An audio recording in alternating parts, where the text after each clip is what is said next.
fit in. Look who's in the reject bin. It's the Raggy Dolls. Raggy Dolls. Raggy Dolls. Raggy Dolls. Dolls like you and me. Raggy Dolls. Raggy Dolls. Raggy Dolls. Raggy Dolls. Made him perfectly. So if you got a bump on your nose or lumps on your toes, do not despair. Be like the Raggy Dolls and say I just don't care. 'Cause Raggy Dolls, Raggy Dolls. Raggy Dolls Raggy are Dolls. happy just to be Raggy Dolls, Raggy Dolls, dolls like you and me. The Raggy Dolls were camping up on Rambler's Ridge. They'd just had their breakfast and packed up their tent. Now they were studying their map. There was a long way to go whichever way they chose. They were right in the middle of Rambler's Ridge. "I want to go home," wailed Lucy. "We all do," said Dotty. "The trouble is finding the best way." Sadsack pointed to the map. Why don't we follow this path? It looks much quicker. That's not a path," said Hi-Fi. "It's a river." "No problem," said Back to Front. "Let's follow it anyway. It is the shortest route." "Attention," said Claude. "someone is coming." The Raggy Dolls hid and listened as two ramblers walked up and stood right next to where they were hiding. "Oh, look," said a woman's voice. "There's a sign. Echo Rock. Let's go and see." "Yes, why not?" said the man. "I wonder why it's not marked on the map." The Raggy Dolls watched them go, pleased to see that their sign had worked so soon. "Oh, well," sighed Princess. "At least we know the Hecko won't be all alone today." "Come on," said Dotty. "Let's find that river." It wasn't much of a river. It was more of a mountain stream, but the Raggy Dolls could see that it bubbled its way downhill towards the valley in the distance. It's very small, observed Sadsack. "All rivers start that way," stammered Hi-Fi. Sadsack looked puzzled, so Princess explained. "The rain falls on the mountains, and all the raindrops make little streams that join up to become a big river that eventually reaches the ocean."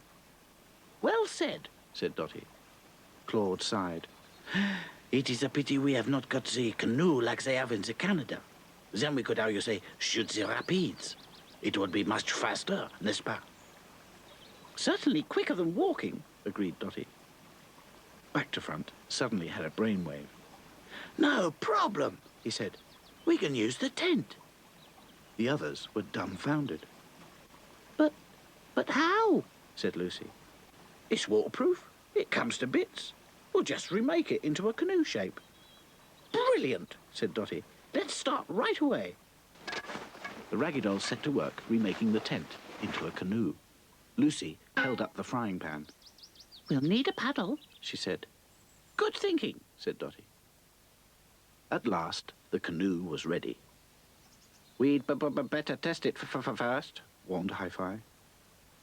The stream was narrow, but there was just enough water to float the canoe with all the Raggy Dolls aboard. Back to Front held on to the branch of a bush, in case they all drifted away. "Perfect," said Dotty. "Well done, everyone. We'll be home in no time now." Mais non, said Claude. We must do like the Red Indian and carry the canoe to a better place. Here we cannot go far. Claude was right. The stream was too narrow and there were too many stones. It's a pity we can't make the tent into a helicopter, thought Sadsack. In Red Indian style, the Raggy Dolls carried the canoe above their heads. It was hard to see where they were going, but luckily, a path the sheep used ran right alongside the stream. Bleated a lamb, rushing off to find its mother. It thought it had seen a 14-legged monster. At last, the Raggy Dolls found a place where two streams joined together. This will do, said Claude. All aboard, mes amis. Just a minute, said Dotty, picking up a crow's feather. She put it in her hair and held up her hand. How? She said. Pretty silly, chuckled Back to Front, if you're asking us what you look like. Everyone laughed. In no time at all, the Raggy Dolls were whizzing downstream. They got splashed from time to time as the canoe bobbed about in the rushing water, but it was great fun. "Whee!" cried Dotty as they shot down the rapids between the big boulders. Sad Sack held on tight and kept his eyes closed, still thinking of helicopters. After a while, the stream began to look more like a river. It levelled out and flowed quite smoothly. There were hardly any rocks now, and it was all very easy and pleasant. This is the life, Said Back to Front. It's a wonderful way to travel. Said Lucy, who'd been quite nervous before.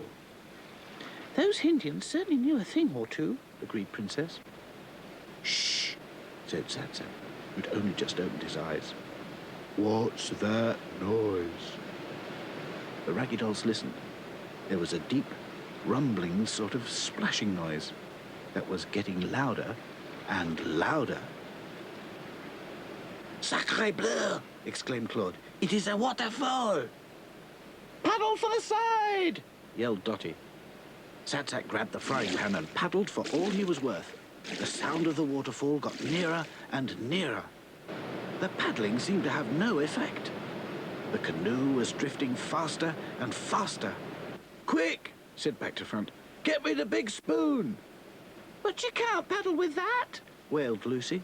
Just get it, yelled Back to Front, fishing about in his pockets. At last, he found what he was looking for, a long piece of string. Do something! Gasped Sad Sack. I'm getting worn out.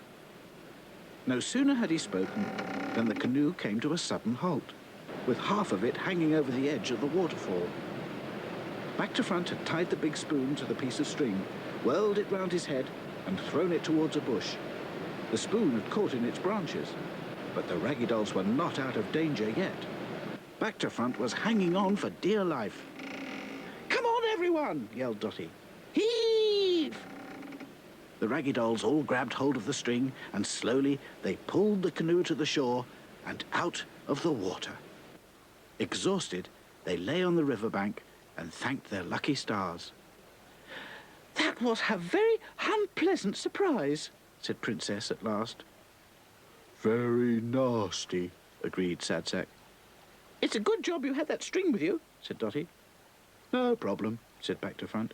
I always carry a bit of string. You never know when it'll come in handy.